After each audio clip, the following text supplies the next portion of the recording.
तो फ्रेंड्स आज हम बात करने वाले Mobiistar X1 Notch के बारे में और इस फोन में आपको क्या क्या फीचर्स मिलते हैं और क्या कितने एमएच की बैटरी है और कितने इंच की डिस्प्ले है। तो इस सब मैं आपको स्टेप बाय स्टेप बताऊंगा और इसका प्राइस भी आपको बताऊंगा मैं, ठीक है। तो इस वीडियो में आप बने रहें।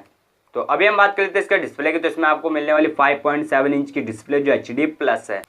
तो अभी हम इसके कैमरे की बात कर लेते हैं। तो इसमें आपको कैमरा मिलने वाला जो फ्रंट कैमरा रहेगा यानी कि आगे वाला जो कैमरा होता है उसमें आपको मिलेगा 13 मेगापिक्सल और जो रियर कैमरा है उसमें आपको मिलेगा 15 मेगापिक्सल यानी कि जो बैक कैमरा है उसमें आपको 15 मेगापिक्सल देखने के लिए मिल जाएगा।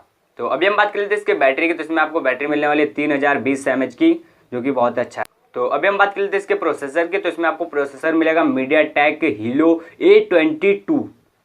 इस फोन में आपको दो प्राइस देखने के लिए मिलेगी, जिसमें कि आपको 2GB रैम और 16GB इंटरनल स्टोरेज मिलेगी। इसका जो प्राइस है वो रहेगा 8,499 रुपए। और दूसरी प्राइस में आपको मिलेगा 3GB रैम और 32GB इंटरनल स्टोरेज और इसका प्राइस रहेगा 9,499 रुपए। ये फोन आपको ऑफलाइन नियर बाय स्टोर पे मिल जाएगा, वहां से भी आप ले सकते हैं। ये ऑनलाइन के लिए नहीं बनाया गया है, आप इसे ऑफलाइन भी ले सकते हैं। और फ्रेंड्स अगर आप मेरे चैनल पे पहली बार आए तो प्लीज मेरे चैनल को कर लीजिएगा सब्सक्राइब और बेल आइकन कर देना प्रेस के आने वाली वीडियो का नोटिफिकेशन आपको सबसे पहले